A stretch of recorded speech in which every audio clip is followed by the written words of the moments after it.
Just like a goldsmith engraving with a diamond, Jackie Stewart's opened for Francois Cevert the road to succession. The little Scotsman had appointed an archangel as heir to his world championship throne. A very gifted but also industrious student in Jackie Stewart's wake, Francois Cevert very quickly became a household name. Everybody loved him. His charisma burst into the daylight. France was going crazy over him. He was a very special character, of course. First of all, he was very handsome, with big blue eyes, and all the girls loved him. Okay, that's what attracted him to my wife, but not to me. For me, his attraction was the fact that he was a future world champion. He had all the talent. He had what was necessary to become a future world champion. Glory had silently landed on his shoulders, but there was a long way to go. He needed to learn more.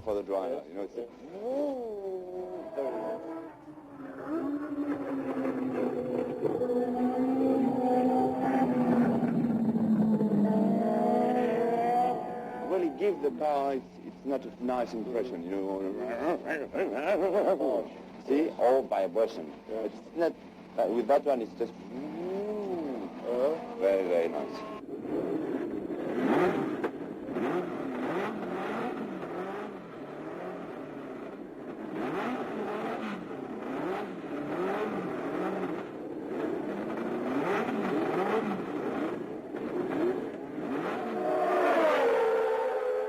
He was a very easygoing person, always wanting to be helpful to the rest of the team. He was a fantastic friend. It was nothing that he wouldn't do to help me or anybody in the team, and he shown that very much with Jackie. What do you think about Emerson as a pilot? Emerson Fittipaldi. Who? You know, the guy who won the World Championship. Oh, yes. First of all, he's my teammate. Secondly, I like him. And of course, Francois became more than just a friend. He became part of the family.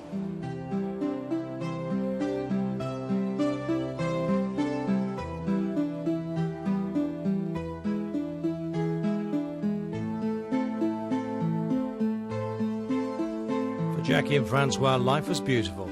It was a shadowless friendship, totally balanced. I remember a time in the Dutch Grand Prix when they were first and second, and just before the end, Jackie missed the gear in Tarzan corner, and Francois, instead of taking advantage and pass him, he slowed down and stayed behind.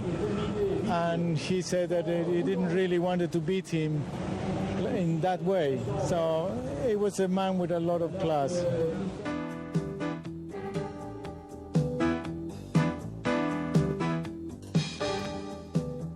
You know, I enjoy all the moments of my life. It's almost incredible. There are very few things that I must do that I don't enjoy. For now, I'm the happiest man in the world. I just hope it goes on.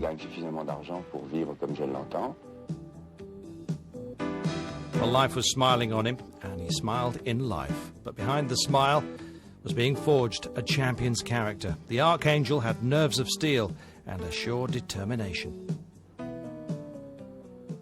A pilot must have a strong will. In English they say, don't give up. It means you've got to be stubborn. To drive at 200 kilometers an hour in a Grand Prix, you must have the will to fight. Well, Francois Cevert permanently tested his will to fight. Formula 1, Formula 2, sport prototypes. The Prince flew from race to race, leading his quest for absolute happiness with a never-quenched thirst. In his quest, he only gave glory and money a cursory thought. Driving was the only thing bringing him absolute happiness. Francois Cevert was slowly reaching the peak of his own Everest. Now he shared podiums with Stewart. The dream was turning into reality. He was celebrated everywhere. He now belonged to the club of the very best. He was the ruling prince.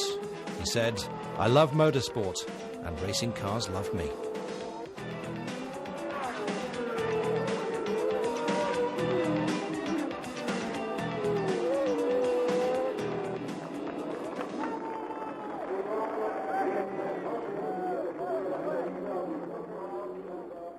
If a pilot shares his experience with another one, it's obvious that sooner or later the two will be equal, and one of the young pilots who've recently entered Formula One will be able to beat Jackie Stewart.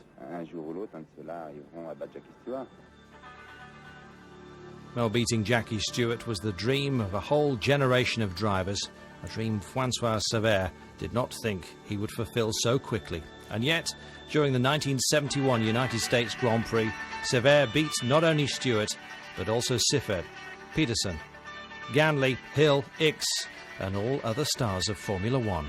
On that day, he remained humble, saying, "I have the feeling that I played some tricks on them."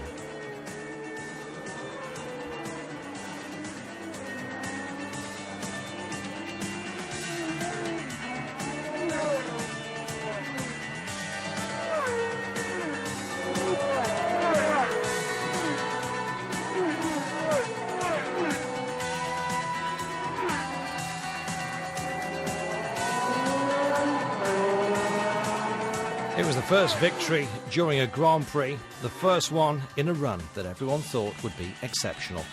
It would, however, be his only win. The champagne drunk that day had the scent of the laurel wreath that he'd won for himself. He just entered a very private club of Grand Prix winners. The Prince was mad with joy that day. It was in Watkins Glen in the United States, on the continent where dreams often become reality.